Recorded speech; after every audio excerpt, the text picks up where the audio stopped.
Community Tax Clinic in Indigenous communities. First off, some webinar logistics. As audience members, you have been put on mute for the webinar.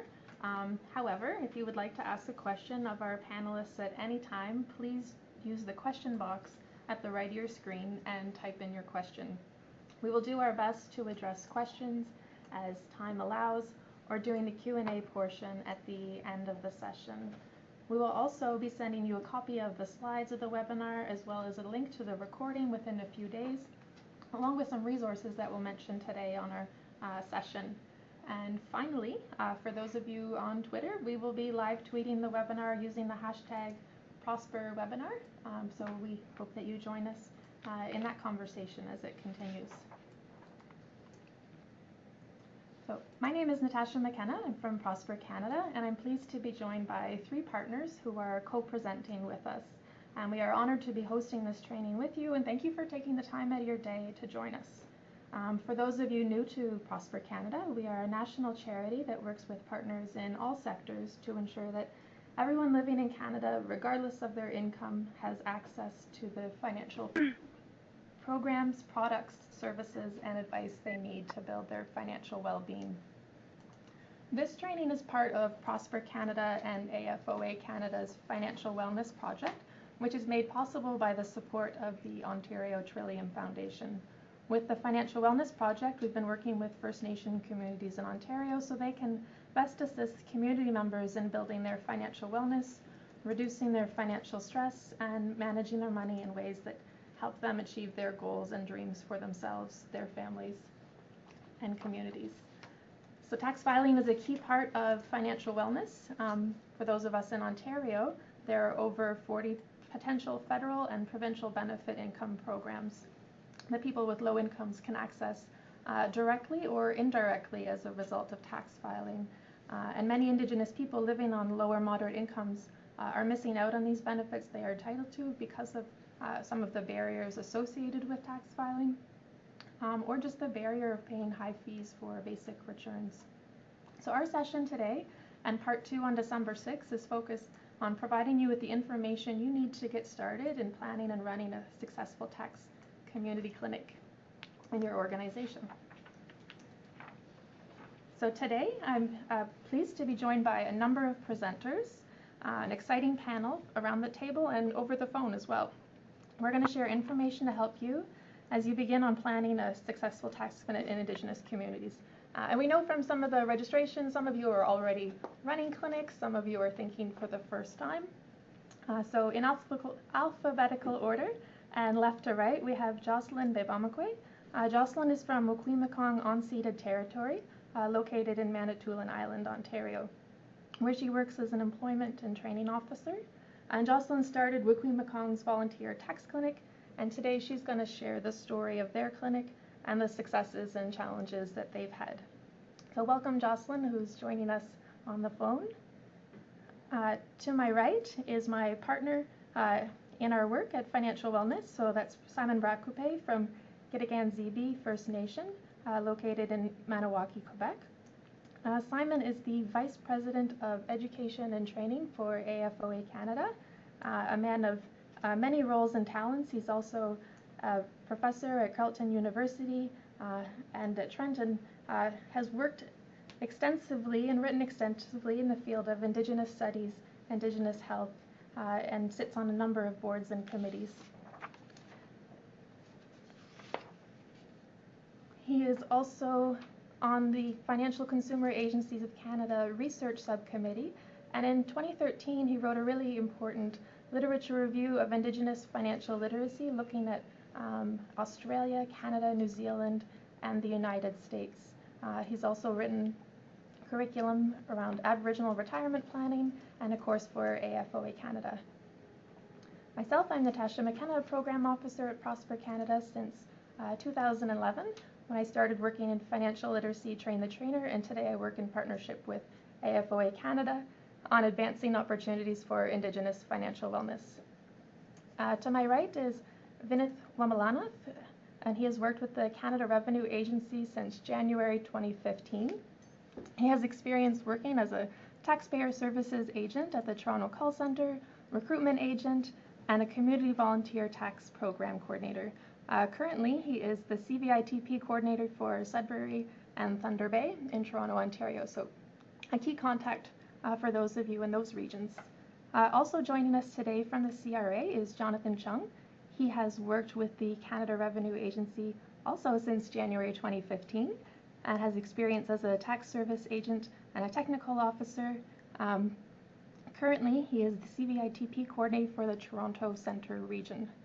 Jonathan today is supporting us with Q&A.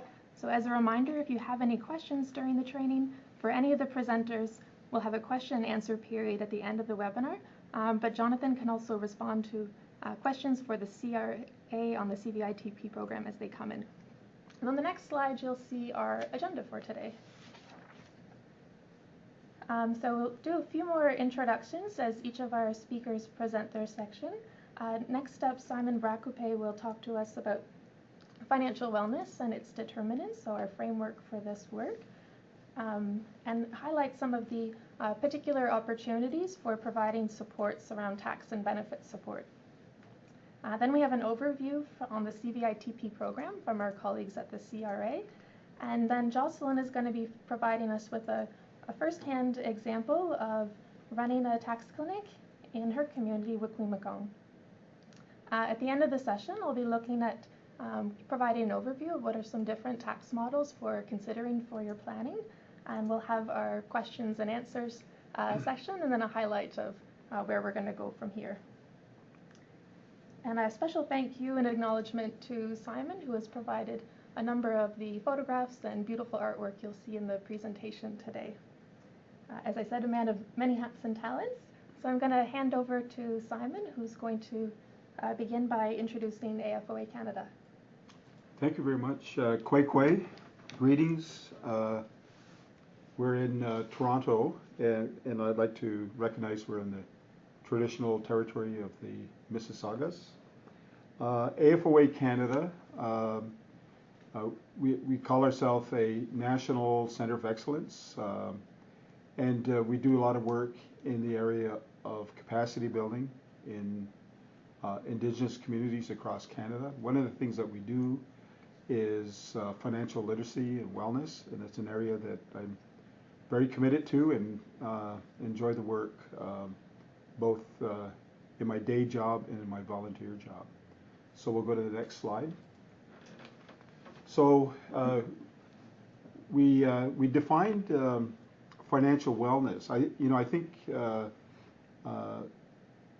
Canada is moving toward this idea of financial wellness. What is the actual outcome that we're all moving toward? Is it financial literacy, financial education?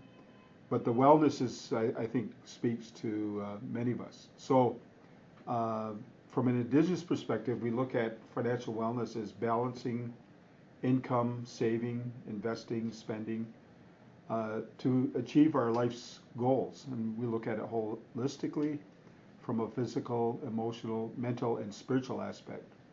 And we're looking at over the life cycle from a baby to seniors. And I think the other thing that's important is we recognize that individuals can have an impact on their family, and families have an impact on their community. So that's basically how we define financial wellness. The next slide is a medicine wheel. When I started this work like a year and a half ago, we tried to create a framework. There's a lot of words in this framework, but I think basically if you look at the east, the sunrise on the top, we're talking about financial capability, which is really education, knowledge, and counseling as a first step in this medicine wheel or this process of achieving financial wellness. So the second step, and that's kind of at the heart of what we're talking about today, is access to benefits. We know that low-income families can double their income simply by accessing these benefits. And I think one of the things we're talking about here is using a clinic to achieve this particular goal. So the other aspects of this is financial inclusion. Many of us do not have access to banking. I think banking is important. So we have to find ways that we can access banking, and that's not part of what we're talking about today, but it's something we can talk about in the future. And then finally is financial security, and that's having savings and asset building.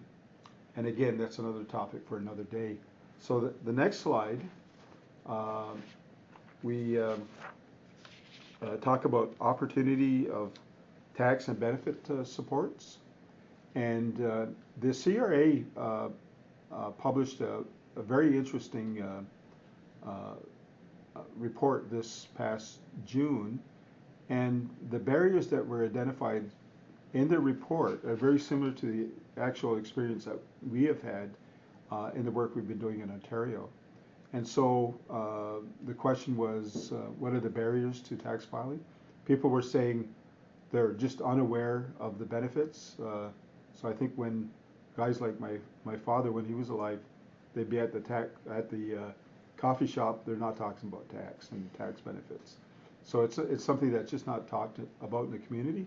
Hopefully this work that we're doing can get people to talk about it more, pass on the information. And people are worried that they may owe money to CRA. The other response was complexity. The tax system and forms are an issue for some people. Low literacy, language, and numeracy. I know a lot of elders may just speak their own language, and so they can't read English. No secure computer access, difficulty assembling the paperwork, mistrust of government, and if you get a chance to read the report, I think it'd be interesting to see what you have to say, because they were saying that this mistrust we have to build a trust in the communities, and I think the CRA has been very active in developing trust by going out to the communities to present and answer their questions. And I think this is a relationship building process that we're all going through at this point. And then lack of confidence is the last point. So I'm going to turn it over. Oh, no, I'm next slide. So there's the opportunity is to boost access to income benefits. The CRA estimates that 30 to 40% of First Nations are missing out on important income benefits because they don't tax file. And if you do the math, we're missing out on somewhere between $350 million to maybe $500,000 or $500 million dollars in just the Canada Child Benefit. So this gives us a good reason to focus on the not only the federal but the provincial tax benefits. The evidence shows that many people living in low income can double their income, as I said earlier. Many First Nations people are filing their taxes but may be paying high fees. So this slide says between $100 and $200 to fill a simple tax form. And so that includes the transportation into town, back from town, plus the actual fee itself. So it could be quite expensive, and in fact a barrier. Somebody might say, well, it's too expensive, why even bother? There are many other barriers and challenges with tax filing, but successful interventions to ensure people can file their taxes and access benefits. We have that knowledge, and we'll be talking about that today and in our next webinar. So I'm going to turn it back to, I keep wanting to turn it back to Natasha, I don't know why. So the next slide, successful approaches to boosting incomes, public awareness campaigns to improve tax filing and benefits. And so we have to learn how to do that and what works best in our particular community. Use of technology-enabled tools to increase public benefits, screening and uptake. Integrate benefit screening into key services. So that might mean, education or social services. You can integrate those benefits into the work that you do on a daily basis, and establish free or low-cost community tax preparation services, and provide assistance with benefit application process. So we've got lots of work to do, and that's why we're all here today. So now I get to turn it over to Natasha. Thank you, Simon, for helping to frame our conversation today and this work, and starting to talk about some of the opportunities there. And because you've joined the webinar today, we'd like to hear a little bit more from who's on the line. We have a couple of polls to check. We're a small training group, so our first question you'll see on the poll that's going to come on the screen now is just asking where you're from. So are you from a First Nations community or Indigenous organization, a non-Indigenous organization, or from another organization? So we see I have some responses coming in, and we'll give just another minute to give everyone a chance for getting used to that first poll coming up.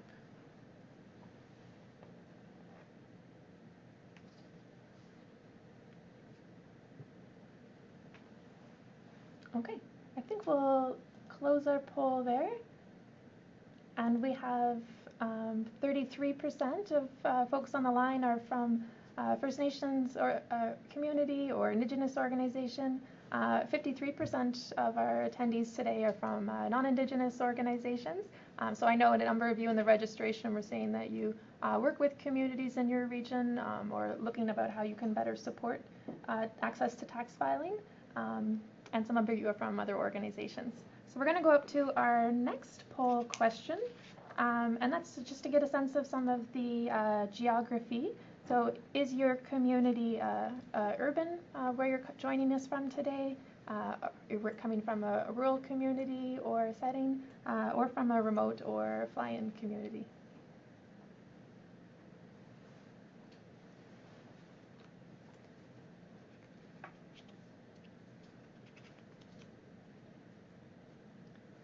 And we'll give just another couple of seconds on our second poll there. Okay, great. So 71% of the folks on the line are joining us from an urban location today, and 21% from remote communities. So welcome, everyone. And then our next poll is on barriers to tax filing. So Simon shared a few highlights from what we found in research and CRA commissioned research around barriers to tax filing. So this question is multiple choice, so you can choose one or many. What are some of the main reasons people in your community might not be tax filing? First option is unaware of benefits or the need to file, difficulty assembling paperwork documents, cost of filing, complexity of the process or just the intimidation of tax time, lack of computer access. And if there's another barrier that you don't see highlighted, feel free to add that in on the question box so we can have some of those examples as well. So this one, because it's a multi, we'll give another minute there for everyone to have a chance.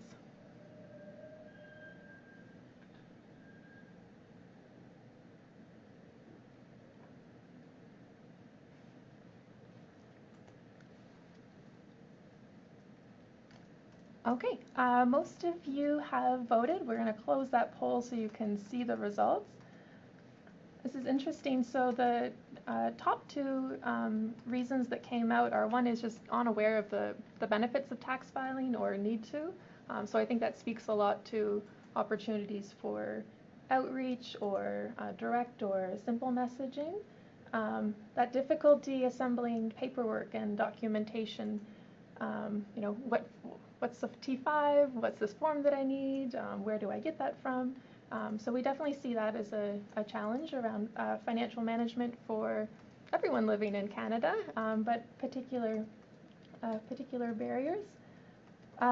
The next is just the complexity of the process or the intimidation. So we know there's a lot of fear around finances and tax time, fear of making a mistake, and then cost of filing has come up, and 29% around that lack of computer access. So, and then our final poll, which is asking just to getting a sense of where you're coming from today and what you're hoping to get out of the training. So which statement is most accurate? My community or organization A has a tax clinic, is planning our first tax clinic, or is considering having a tax clinic?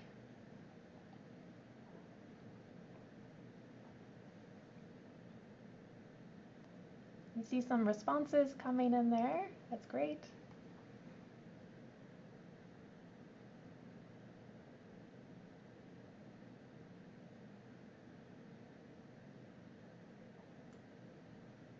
Okay, and we got one last vote in there. We'll close that poll. So this is great. A number of you are already operating tax clinics, so we know we have some of that expertise on the line. So we hope this information is helpful, and some of the questions we'll be able to answer there for you. 29% of you are planning your first tax clinic. That's great news to hear. And then 14% are considering having a tax clinic, so looking for more information, understanding what's involved. So thank you very much for sharing. It's really helpful for us as to know where you're coming from as participants. I'm now going to turn it over to our colleagues from the CRA. So Vinoth is going to talk to us about the Community Volunteer Income Tax Program. All right. Thank you, Natasha. Good morning, everyone. My name is Vinoth Wimalanath, and I'm supported by my colleague, Jonathan Cheung. We are both Community Volunteer Income Tax Program, or CVITP, coordinators in the Ontario region. Natasha had mentioned it earlier today. I am the CVITP coordinator for Sudbury and Thunder Bay, and Jonathan Cheung is the CVITP coordinator for Toronto Centre. We are here today to provide information on what the CVITP offers and how the program helps Canadians with modest incomes to file their tax returns free of charge. Please continue to ask questions throughout this part of today's presentation using the question and answer box on the right-hand side of your screen. My colleague Jonathan will also be able to answer you promptly. The CVITP is a collaboration between community organizations, volunteers, and the Canada Revenue Agency. Community organizations host free tax preparation clinics where volunteers prepare income tax and benefit returns for individuals with modest incomes and simple tax situations. Helping Canadians who do not have the means to prepare their own returns ensures that they receive the benefits and credits that they are entitled to, such as the monthly Canada Child Benefit, the GST credit, and the Ontario Trillium Benefit. In 2016-2017 alone, over 2,500 organizations nationwide partnered with the CVITP. Over 16,500 volunteers gave their time, and over 765,000 returns were assessed through the CVITP. As a result of the CRA's outreach efforts, the CVITP has increased its presence in First Nations communities. This has allowed for even more First Nations Canadians to have their tax returns completed for free in order to receive the benefits and credits that they are entitled to. 68 First Nations communities have registered for the CVITP in Ontario since 2016. 47 of those 68 communities registered in the last year alone. This is a testament to our commitment to increasing CVITP presence in as many First Nation communities as possible. Our goal is to ensure that as many eligible individuals as possible have access to clinics that can prepare their returns for free. We continuously encourage organizations to register for the program to increase service availability to as many Canadians as possible, especially those in remote areas. To host a clinic, organizations must be able to provide a space, and it is highly recommended to have a reliable internet connection available. Some clinics may offer only paper filing, where an internet connection would not be mandatory. Organizations are free to decide when exactly they want to host a clinic. Some organizations host clinics all year, some host clinics just during filing season, and some may even just host a one-day clinic. In addition, organizations can also choose how they want to operate a clinic. Some clinics accept walk-ins, others may require appointments or only drop-offs, and some also offer shut-in services for those who are not physically able to travel. Moreover, organizations screen and recruit their own volunteers. Please note that CVITP coordinators, like myself and Jonathan, can also help organizations recruit interested volunteers. Thus, there are many ways that a CVITP clinic can be offered in any community based on its needs. For instance, a clinic with few volunteers serving a large population of interested taxpayers may benefit from hosting a clinic by appointment or drop-off versus accepting walk-ins. This allows volunteers to have more control of the pace of completing returns, and it also saves the taxpayers from waiting in line. Alternatively, an organization can arrange a one-day clinic during filing season to gauge how interested the community would be. If the one-day clinic receives an overwhelming response from the community, and the organization feels that the community can benefit from additional clinics in the year, the CVITP can help accommodate this. In short, CVITP organizations can use their discretion to determine how and when they want to host their clinics. In any case, their CVITP coordinator at the CRA will always be there to provide support. Volunteers who are interested in participating in the CVITP must register to participate in the program each year, register for or renew their CVITP e-file number each year, affiliate with a registered CVITP organization, and again, CVITP coordinators like myself and Jonathan can help unaffiliated volunteers find an organization to volunteer with as well. Volunteers should have at least basic tax knowledge and be able to use a computer. Regardless of tax preparation experience, our free online CVITP volunteer training modules will provide volunteers with the tools they need to prepare a simple tax return. In addition to our online training webinars, organizations can also request webinars tailored to their needs and even in-person training sessions, where CRA trainers can provide training on site. The CRA provides participating community organizations and their volunteers with continuous support. This includes free volunteer training delivered both in person and online via webinar, free income tax preparation software for volunteers and clinics, including prior year software to prepare older tax returns, free surplus computers for those clinics that may need them, free promotional material for organizations to advertise their clinic, including posters and pamphlets, as well as access to a toll-free dedicated helpline for volunteers during filing season, where volunteers can speak to live agents about more tax-specific questions. Organizations and volunteers also will have continuous access to their dedicated local CVITP coordinator at the CRA. Dedicated CVITP coordinators, like myself and Jonathan, are also able to help recruit volunteers for organizations that require additional assistance. Moreover, at the end of each filing season, we provide volunteers and organizations with personalized certificates of appreciation for their dedication in helping their community. Interested organizations and volunteers are encouraged to register themselves on the CRA website. The CVITP delivers free training for its volunteers online via webinar as well as in person. Our training sessions provide volunteers with tools they need to prepare an income tax return under the CVITP. Our live online webinars are delivered from January to March each year. Registered volunteers can sign up for the webinars that interest them, and will receive an email invite with instructions on how to attend. The webinars are live, so volunteers can type their questions in during each presentation, and an experienced panelist will be able to respond in real time. Moreover, organizations can also request for webinars tailored to their own volunteers' needs. These webinars can be delivered exclusively to those organizations that request them. Also, online webinars are recorded and are available for download throughout the year.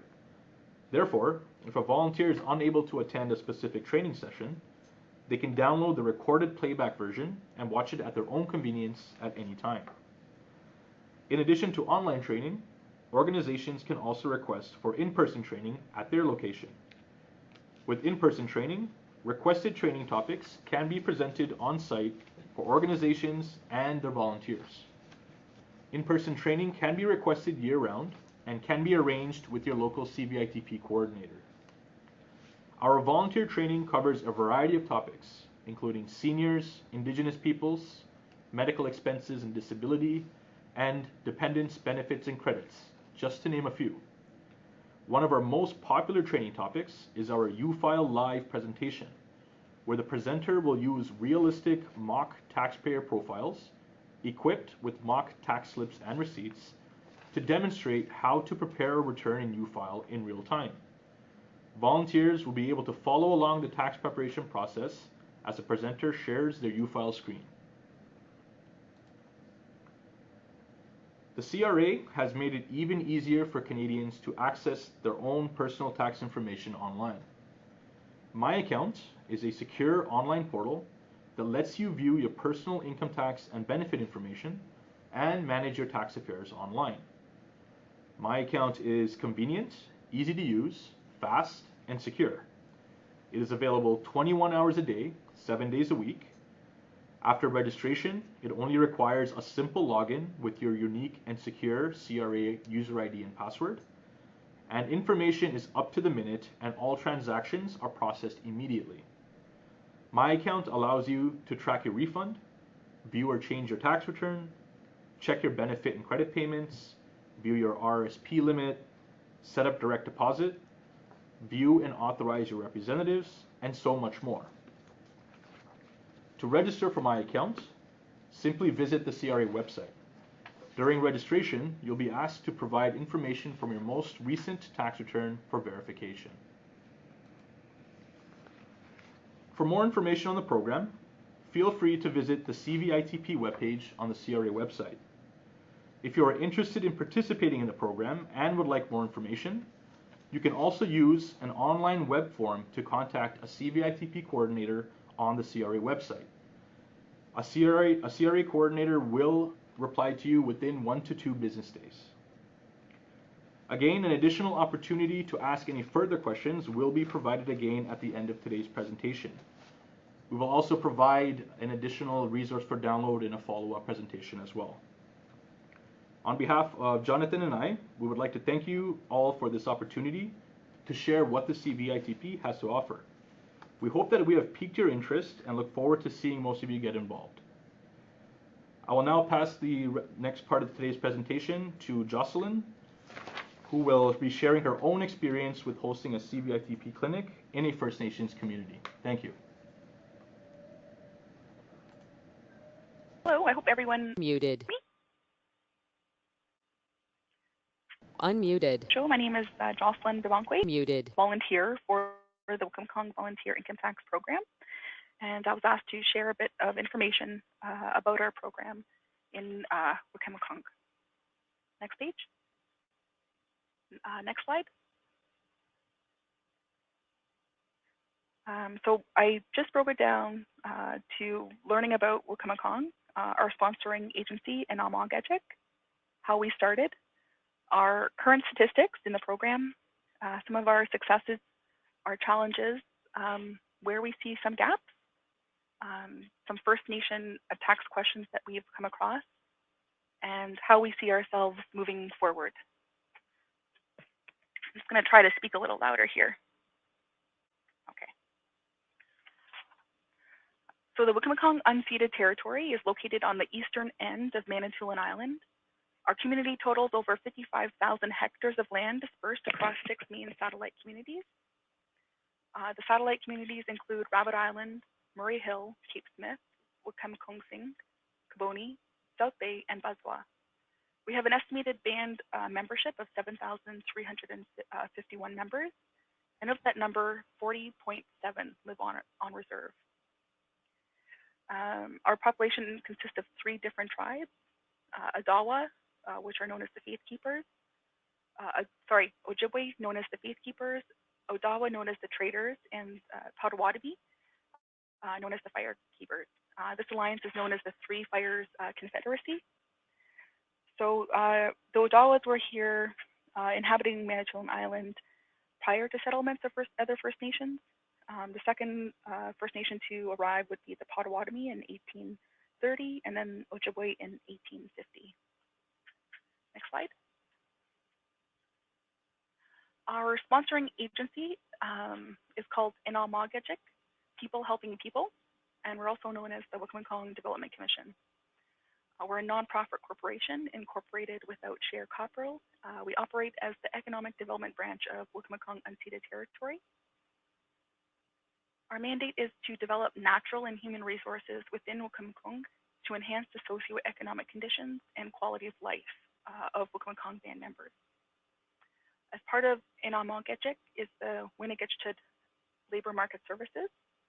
Winnigitchtud stands for, means becoming skilled, and we're part of the Aboriginal Skills Employment and Training Strategy. We are the employment and training funding source for Wikwemikong band members and employers, and our main role is to assist band members achieve their career goals through employment and training opportunities. Many of the volunteers working for Inalmagajik are also volunteers for the program.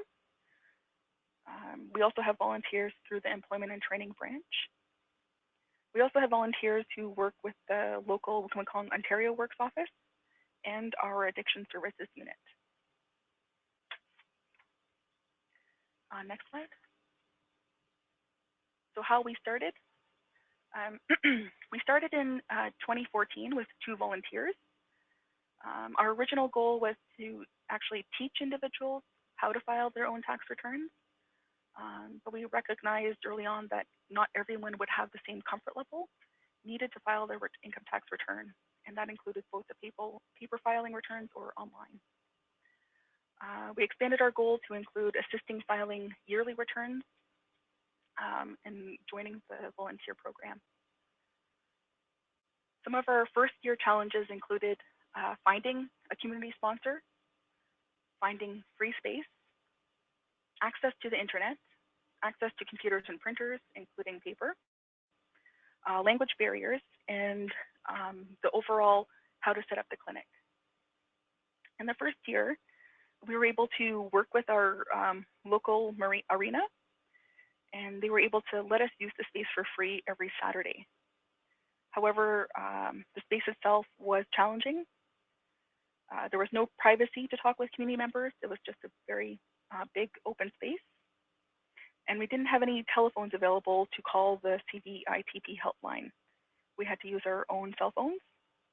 And while this might not normally be a challenge, just because of where we're located, we don't always get cell service. And one of the locations that does not get cell service is our arena. Since then, we've been able to work with Inalmagajik to use the actual office space from their main offices every Tuesday and Saturdays. So we'll hold a clinic Tuesday nights from 5 to 8 during the tax season, and then every Saturday from 10 to, usually around 10 to 2 or 10 to 1. And that's every Saturday during the tax season as well.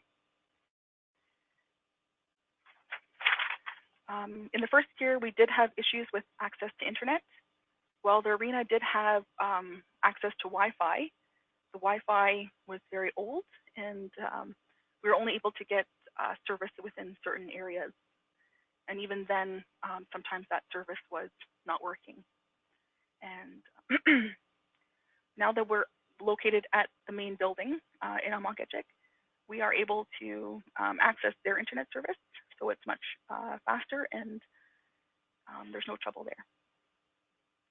In the first year, we were using our own computers and printers and memory keys that we purchased the memory keys that we were using our own computers and printers. It was a little challenging in that we didn't have the same software as each other, so just making sure that we could both use the same printer at the same time, and being able to give these participants who are using the program a copy of their return. The next challenge we had was regarding language. So some individuals felt more comfortable speaking in the language, and we were very lucky that one of our very first volunteers is very fluent in the language. In our community alone, 37% of our community speak the language, and of that percent, many of them identify as the language as their mother tongue.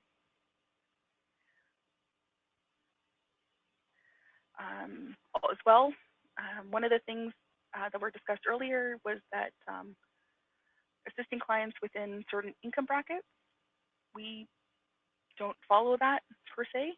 We allow all community members in our community to come in, not looking at their income.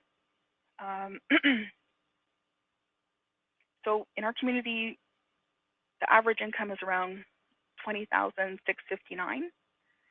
So it's pretty low. And many times you might have a common law spouse with children. One person has the main source of income, and that main source of income is there to provide for the whole family. And so we decided at the very beginning that we wouldn't be looking at income just because of how low our employment rates are in our area. Next slide.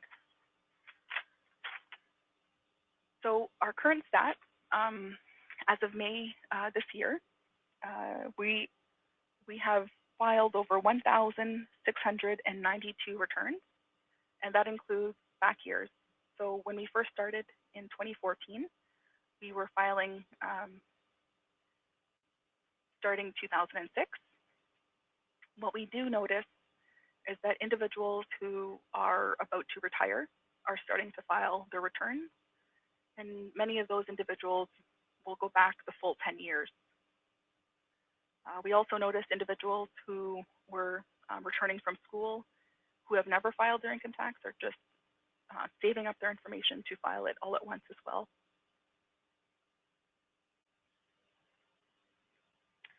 One of the barriers to filing in our area is the cost of filing and the cost of transportation to get to the location to file their income tax.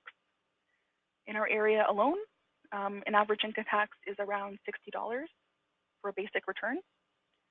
And we've sort of averaged it that of the 1,692 returns filed, we saved some community members over $101,000 and $520.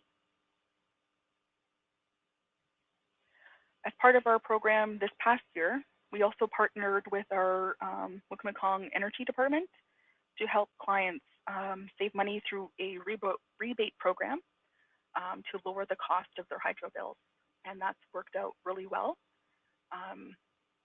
So they would go through the income tax program on the weekend, and then we would look at their bills that they provide to us as part of filing, and if they weren't accessing that rebate program, we would forward them to our energy planner who would help them file to get that rebate on their return. Next slide.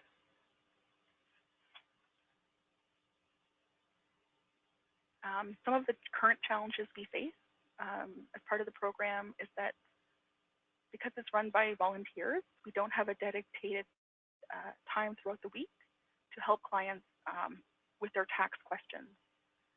So this could be individuals who were audited by the CRA and are requested to submit information. It could be that individuals receive letters from the CRA and they don't understand the meaning. So having a dedicated time at least once a week or once every 2 weeks to help these community members with those questions is important, and we're trying to figure out a way to do that. The other challenge we faced is that many individuals don't have a valid ID, or they lack certain IDs. We might have some might have the status card, some might have a driver's license or a health card, but not everyone has a form of ID. Another challenge is that clients get very frustrated with not getting through to the CRA phone system or having to call back. That's mainly through the non-tax filing season. When we have the dedicated phone line, it's much easier to call through and get a response and to help the client. But when the dedicated phone line is not there and they have to call the CRA, it's sometimes we're having to call 3 or 4 times before we get to speak with anyone, or they'll have to call back the next day. Another challenge is that some clients don't understand what they're being informed of.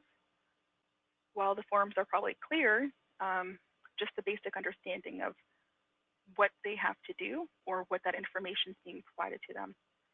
It could be as simple as submitting their hydro receipts, but they're not understanding what that means. Next slide. We also have challenges sometimes with clients not understanding their tax slips.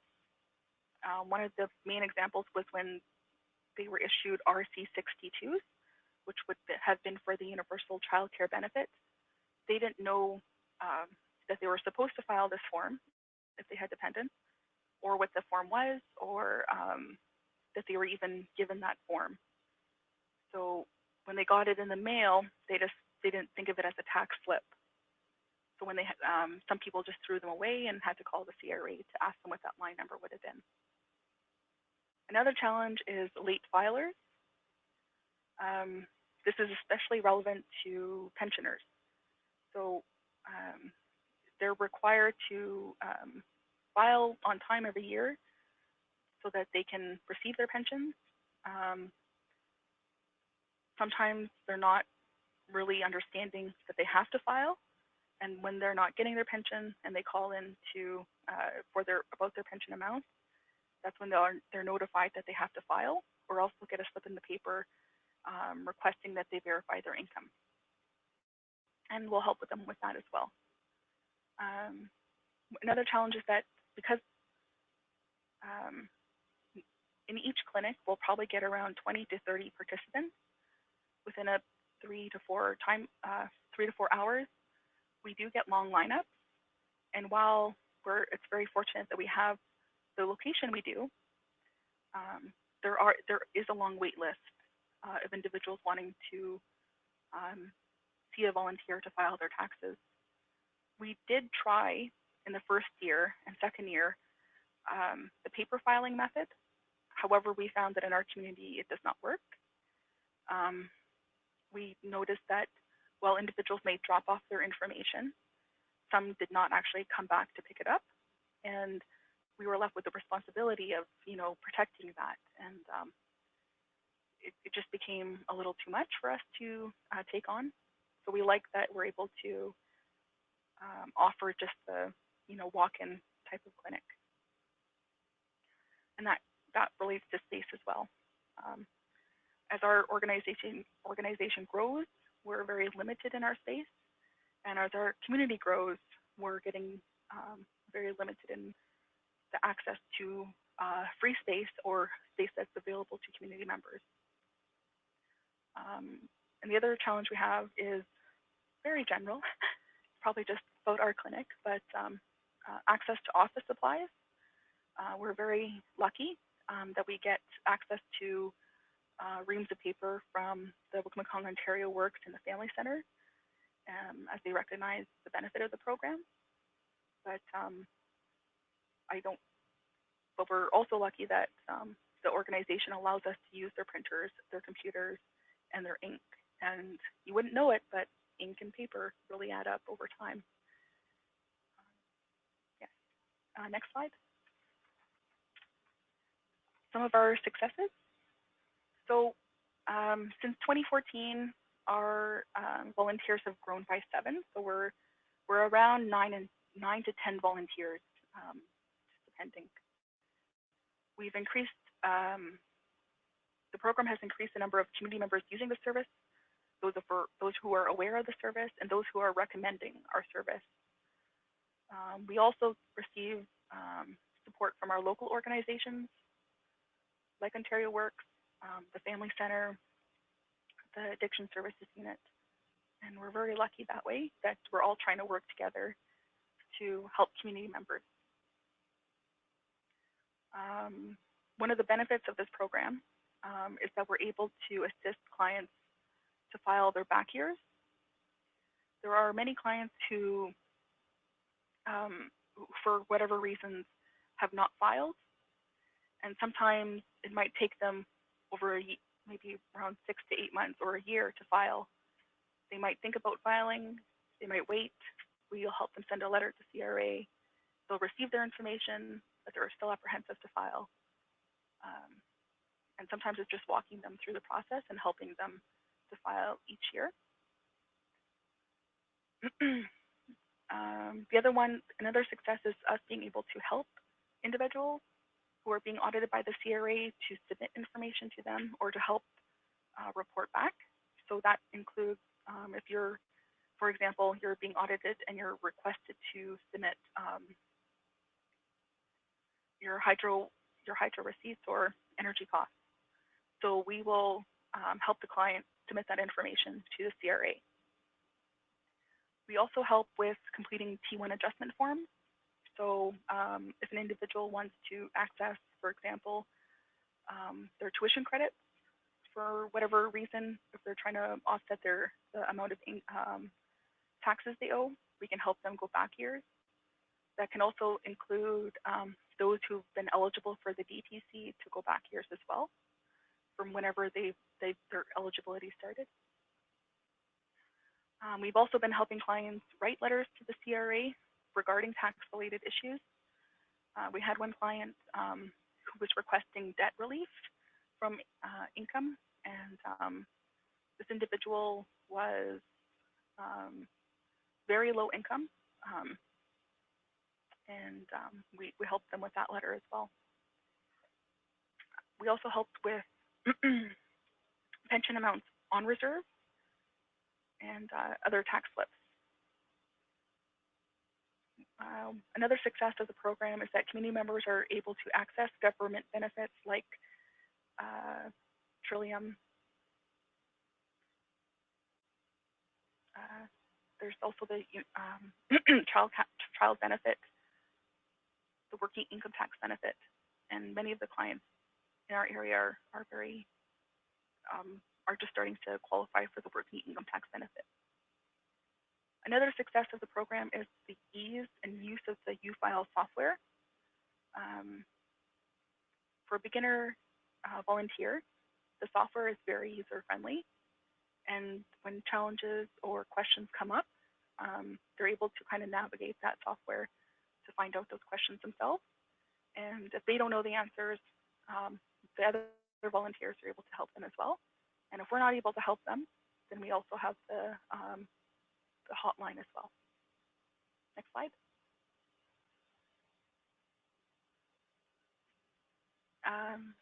So we do notice some gaps in the volunteer program. One of them is that for family members needing to file their the final returns for a deceased family member. This year alone, we've encountered many community members who have passed away. And some community members actually come to the clinic asking for support or some help, and we're not able to help them. If there was a way to assist these members through the program, I think it would help a lot of community members who are unsure of what to do. They're already stressed because they're going through their own family issues, and that's an added burden for them, especially if they're not very comfortable with filing their own returns or the responsibility of it. Another gap is that the dedicated phone line is only available for the tax season, and it's not for the full year. So when we're trying to help a client call it to the CRA, we're not always getting through either. So it would be nice if the phone line can actually be available full-time, year-round. And I already discussed the third point earlier. Next slide. So we do come across First Nation tax questions specific to on reserve. The first one is the Ontario Trillium benefit. Many individuals don't understand that you can only claim energy costs on reserve. You can't claim rent. So we have had individuals come in who were audited that were requesting rent receipts. They would submit the rent receipts. However, they would get a letter back stating that rent on reserve is ineligible and that they would have to pay back certain amounts of the trillium. So people were not completing that form correctly. One of the challenges with the trillium benefit is that it leaves out low-income housing that's all-inclusive. So say, for example, they did claim rent, and their rent is all-inclusive, and they don't claim hydro, wood, or oil, or a third party does not claim it for them, then rent on reserve is still ineligible for them. So we've been trying to work with our rental property management to figure out a way to show that a portion of their rent goes towards energy costs. The second First Nation tax question is revolving around pensions from income earned on reserve.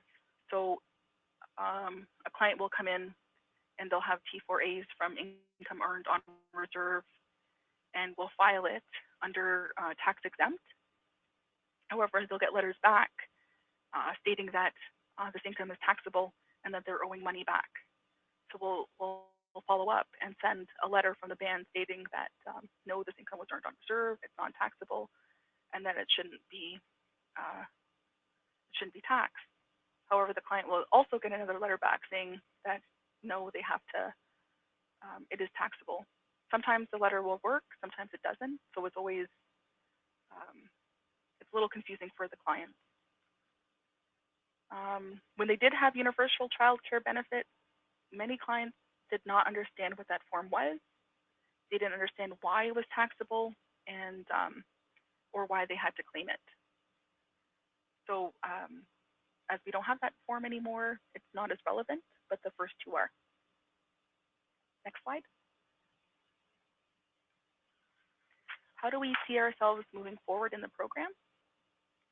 I think in many ways we want to move toward our original goal of teaching community members how to file their income tax, or in general, letting them know what type of benefits are out there when they file their income tax. And then building more confidence in community members through financial literacy and helping them to feel more comfortable in learning about money and learning about budgeting and learning about their income tax. Hopefully through building that confidence, they're more likely to ask questions to us and to want to try to file their own. And that's it. Unmuted. Thank you. Great. Thank you so much, Jocelyn, for sharing all of the how you came to start the CVITP program in Wikwemikong and the original goal, some of the successes and challenges along the way. I think the example that you shared really helps to illustrate some of the planning considerations, things that sometimes are just discovered along the way by doing, some of the frustrations that community members may be experiencing in the process, and how you've been able to reduce that stress. I think the slide, particularly around seeing that statistics, it's very visible that there's less back taxes that you're needing to assist community members with as a result of the great work that you've been doing with the fellow volunteers.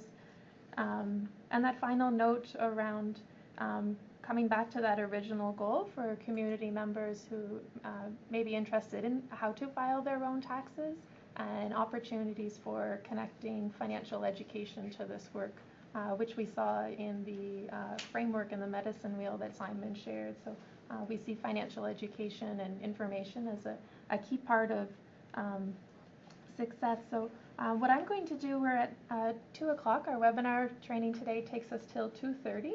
I'm going to do a bit of an overview on the next slide of just some ways of framing different tax clinic delivery models. For those of you on the phone, you may already use one of these models or a variation, or you might be thinking about what would work in my community and what's involved.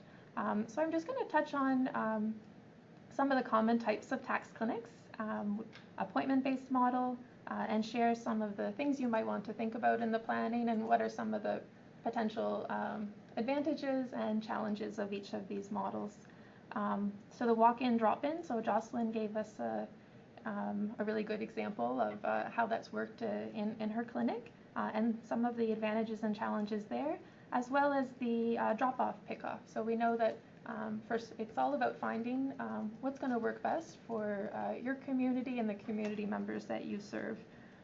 So some of the questions to start thinking about, and you maybe have asked yourself some of these already, is how many people in the community may require assistance? So that's really starting to think about how many volunteers you might think of recruiting or joining you, and how many people might you expect to help? So thinking about that excellent example that Vinoth shared of maybe it's a one-day clinic to try it out, see how that works, and then be able to think about how you might improve or expand in subsequent years.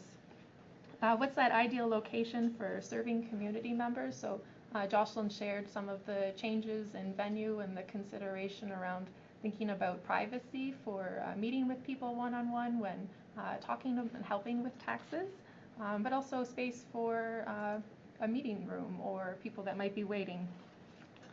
Vinoth also shared that tax time and CVITP can be primarily in March and April for your clinics, but if you're looking maybe to have that year-round clinic, what's the availability for volunteers as well as your facility? And we also heard in Jocelyn's presentation key thinking about challenges to access to computer, connection to printer and phone line and the internet, so keeping that in mind when we think about our venue selections. Some might be, it is what it is, and how we work around that. So we'll talk more from there for those of you wanting to talk about space. And then if you're particularly using the drop-off method, but just in general, how do you ensure confidentiality and information management within your clinic is one of those key responsibilities for CVITP. So on the next slide, we're just going to highlight a couple of key things to think about for the appointment method. And really for each of these, it's thinking about if you already offer frontline services, what are community members most used to? So if you take appointments, you may think about using that for your clinic as well. At the time of making the appointment, that's when you can, some of the advantages is let people know about what information they might need to bring with them, finding out if there's any ID challenges at that point. Can also be a chance to highlight some of those benefits, so a chance to always thinking about opportunities to share financial information. And the key advantage of appointments is that can help you to anticipate the number of individuals who might be coming through on a given day. But some of the challenges we've heard from our partners from appointments is needing to deal with perhaps no-shows or late appointments, as there's going to be many reasons why someone might not be able to maintain that appointment, whether that's transportation challenges or childcare arrangements.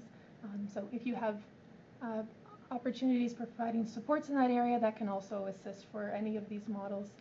And that may need a plan for dealing with overflow requests, so if there are more requests than your capacity, how you might be able to add other sessions. So those suggested requirements is thinking about what's going to be if you don't have one already, who's going to receive booking requests, and how you're going to calendarize that so that volunteers are scheduled for or staff for the appointment times. So that's for the appointments. One of the things we've heard from volunteers in those running clinics is typically thinking about 30 to 60 minutes for a return time for a meeting with a client. If it's your first time, you might want to think about allocating more time for folks coming through. And then the next slide, we're looking at, and Jocelyn gave us a nice in-depth example here, the walk-in, drop-in method. So this is where you have advertised hours for your clinic, thinking about what's the best time for who you're looking to reach, if it's during office hours or if you need to think about having evening hours. And typically individuals are served in the order that they arrive. And I remember one of the things Jocelyn shared with me before is also times that they might prioritize community members for who might be needing assistance, so elders or community members with family, and that's just being part of the understanding within their community, so that might be an option. Some of these advantages, similar, you don't need to think about the booking and scheduling system. It eliminates the no-show challenge of the appointments, and individuals have some flexibility of being able to show up when it works for them within their day.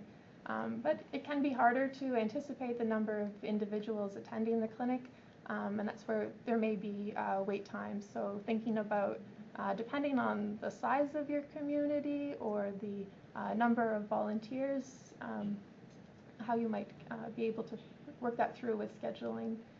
So some of the suggested requirements, if possible, is thinking about a waiting area, a system of tracking so you know who's coming in first. And in the next webinar, we'll talk more about volunteer roles, but this is where having an intake, their greeter or someone who can help to ensure that individuals have come with the documents that they need, and that they aren't waiting to meet for their appointment only to realize they may have to go home for more documents. And finally, the one that we wanted to highlight is the drop-off pickup method. And different organizations and communities use this in particular for the flexibility for individuals who may have challenges scheduling appointments. It doesn't require the booking system, and tax preparer volunteers can complete the returns at their own pace without the need to book appointments. Again, eliminating the no-show challenge and requires less meeting space.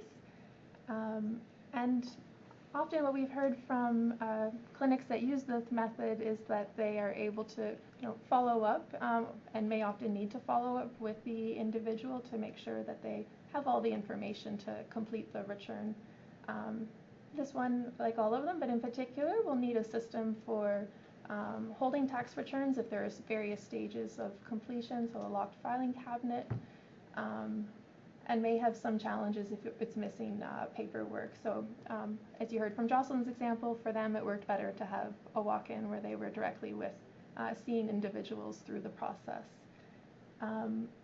And within the suggested requirements there, thinking a bit more about scheduled times for drop-off, who's going to be that intake person perhaps who might go over with individuals to make sure all of the paperwork is there, and a system for tracking the completion of returns, and setting up a time frame for volunteers, how long it might take. So these are some of the highlights that we've heard from partners who have been running clinics of, and it's really coming back again to those questions around what might work for you within your community and setting. And I think from there we're going to turn to questions, and I have a couple for starting off, and I wanted to come back to Simon, who has had the experience of running a CVITP clinic with a partner in Ottawa. So Simon, I was wondering if you could tell us about your experience participating in the CVITP program and how that went for the community members. Okay, so if you were ask me what was the most exciting thing you did all year? Yeah. And I live an exciting life. Was the clinic. We did a clinic this past year through AFOA Canada and with the Odawa Native Friendship Center in Ottawa.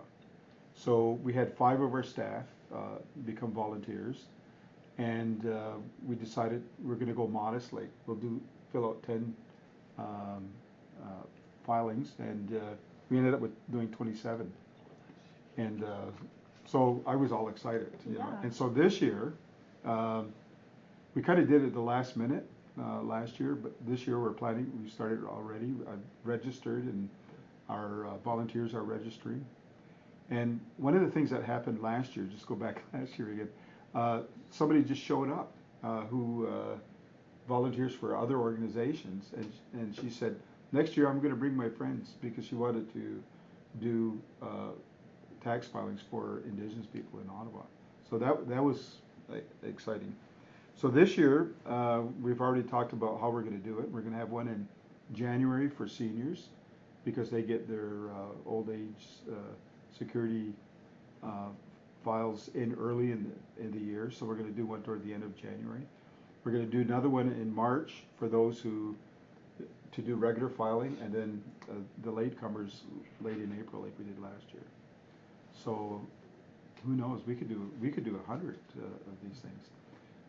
So one of the things that we did, because Odawa has not large offices, so we're doing it from 4 to 8 because we don't want to do it during office hours. And I went out and bought pizza so our volunteers didn't fall over. And yeah, so that was our experience last year. We're all pumped up to do it again this year. And we did, because the work that we're doing together, I went to the, was it Whitefish? Mm-hmm. And we did the training was in person, but for Odawa we did it online, and they were both excellent. And what I'm finding is that the support we're getting is that day, although you said a day or two, but we were getting responses right that day. So, but I think this type of, I wish I had this type of training that we're doing the webinars today and in December. Would have been very useful for us to organize our clinic. And then I'm hoping to provide more, budgeting and that sort of thing for the next turnaround. So I recommend everybody to do it. That's great, and that's classic Simon, which is hoping for 10, getting 27, so exceeding expectations, and this year like maybe 100. Yeah. But I think that's a nice message as well for smaller communities that are doing it the first time, is any part that can help in terms of having the opportunity to do it, think through what's involved, and then you'll start to see the different types of tax questions and challenges, just like Jocelyn shared for her community members. So thinking about how to plan the service for future years.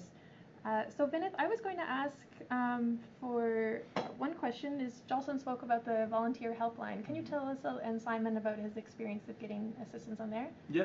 Tell us a little bit more about the helpline that's there for folks. Definitely. So everyone, or mostly everyone, is already aware that if you ever need to contact the CRA for your own personal matters, there's a general inquiries line. They go through some security questions with you, and then they can answer whatever specific questions you have regarding your own account.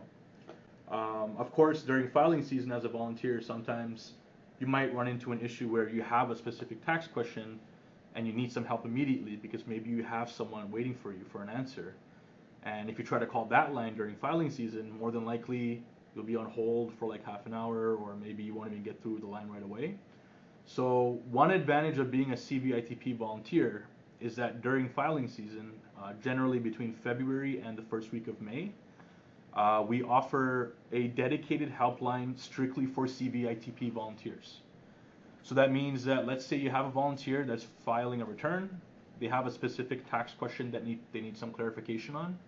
They can dial the helpline and be connected to an agent specifically for the CVITP, and they can get their question answered there at that point.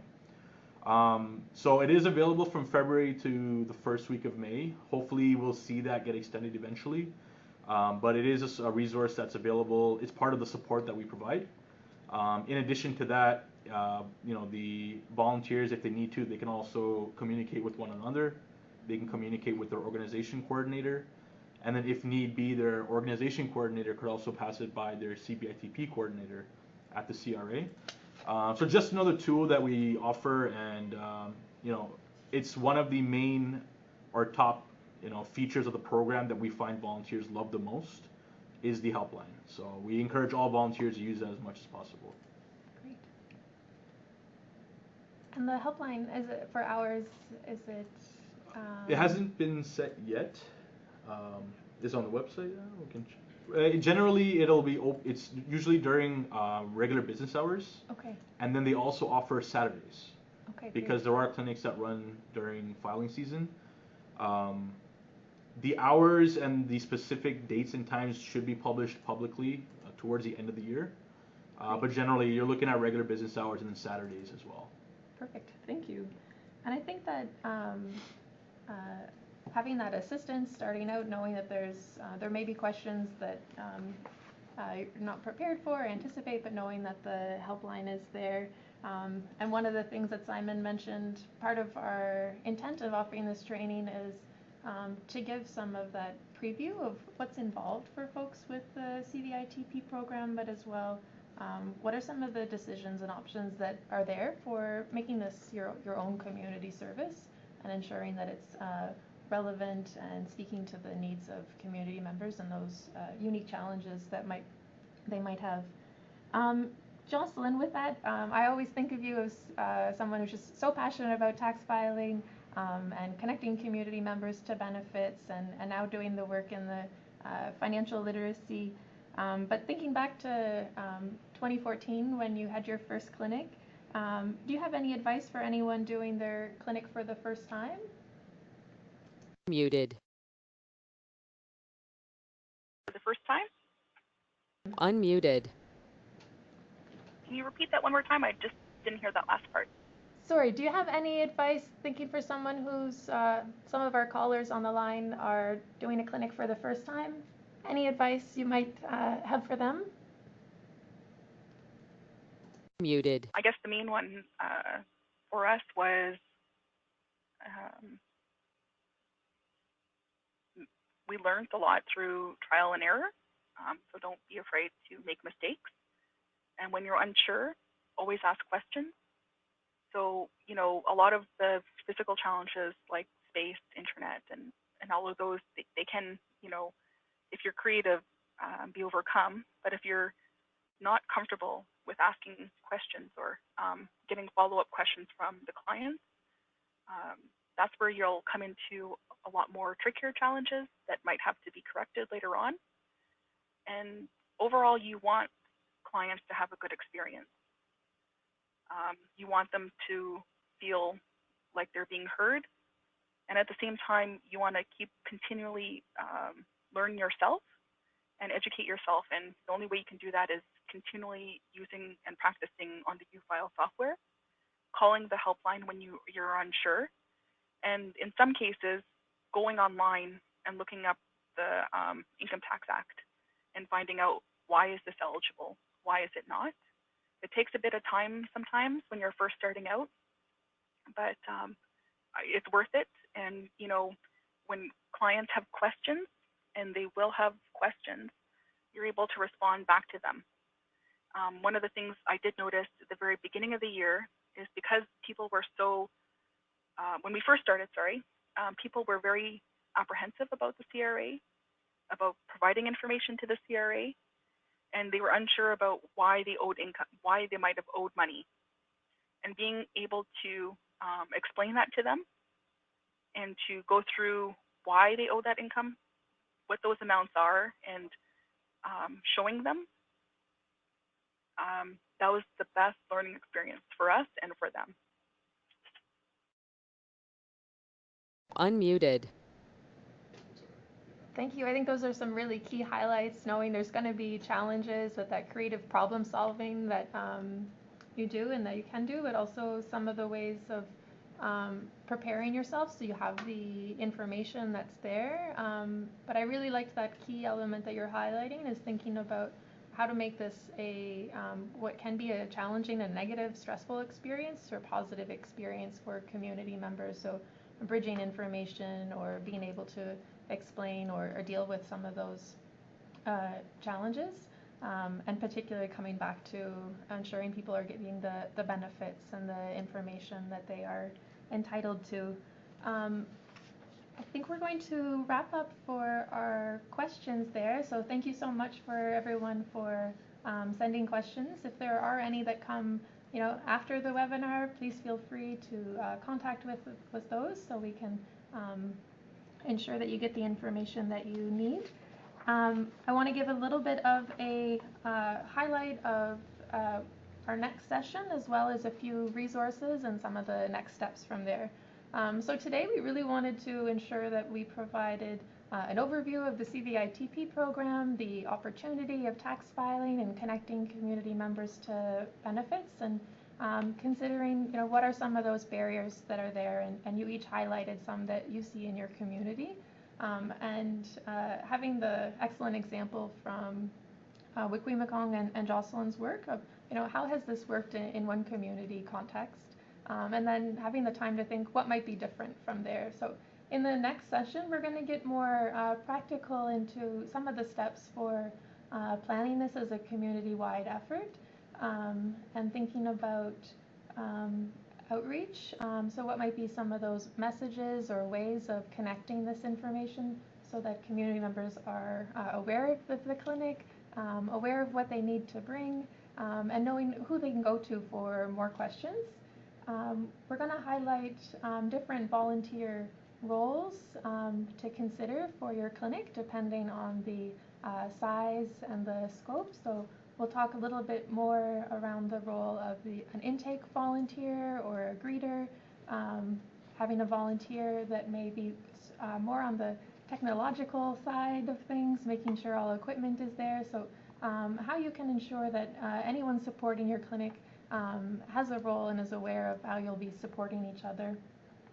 So we'll look at some of the best practices and examples there. We're going to do a little bit more closer look at the intake process and some of the key messages there for documentation for people to bring for coming in for tax filing, and what are some of the ways that organizations do intake for their CVITP program. And finally, we'll come back to measuring impact of the clinic on your community. So an example that Jocelyn shared is the amount of money that's saved on tax filing returns. There's also being able to look at estimates of the benefits that you're ensuring are coming back to community members, and other positive impacts that in terms of satisfaction and evaluating the experience. So we'll share some tools and resources from you there to think through some of the steps of planning your tax clinic. So as Simon said, it can be done closer to tax season, but we hope this webinar is helping to highlight some of the things that in December and January for setting up for tax time. And we wanted to share a couple of resources for those of you that are interested in reports and further readings. This is from 2013. It's actually a report from the US, from the First Nations Development Institute. But I found it really helpful as they've highlighted 10 best practices for effective Native VITA programs. So the VITA is the US equivalent of the CVITP program. And it's really gives some great examples of how they plan to make this a community service in different contexts. So that might be particularly those of you that are thinking of if you're from a larger community or serving a number of communities, some of the ways to ensure that and questions to be going through with your planning. The other resource that we wanted to highlight is Simon had shared that the CRA had commissioned a qualitative research report that was released this June on the experiences of Indigenous communities and tax filing. There's a lot of great information there around, Simon highlighted some of the information on barriers to tax filing. Some are around challenges with the, connecting to community members to tax supports and helping to think through some of that troubleshooting in advance. So we'll bring a few out, but for those of you who are interested in the full report, we have it linked in the slides that you'll receive. And finally, we wanted to thank each of you for joining us today and for signing up for this training series. As a follow-up today, we're going to be sending you an email shortly with slides from the webinar. Also receive a link to the webinar recording and the CRA handouts that were referred to in the session. And we also have a resource guide on planning a CVITP clinic, which includes the models that I shared and more information on volunteer roles. And as well, we're really keen to get your feedback on today's session, so there will be a very brief survey. And please highlight anything that you're looking for to see in the next session, or in how we can, what you liked and what we can do better. For those of you who've been on Prosper Canada webinars before, you may know they are on our website, so we've included a link here, and there are a couple of previous ones specifically related to tax time, but one on Indigenous financial wellness and behavioral approaches to finance, so those resources are available. And we'd like to encourage you, if you're not already, to join our newsletter, and you'll receive Prosper Canada newsletter from there, as well as a daily digest of financial empowerment news. So it's a nice little daily media hit on financial literacy, access to benefits, banking challenges, so a little curated news source for folks. And finally, a thank you to our presenters as well. And I'd like to thank you all for joining us, and thank you again to our presenters for sharing your information. We look forward to speaking with you again on December 6th. In the meantime, don't hesitate to be in touch. And there was a request as to whether or not we're sharing our presenters' contact information, so we will confirm that via email if we're able to, if you're looking to follow up with any of the other presenters directly. Okay. Thank you, and I hope everyone has a great day.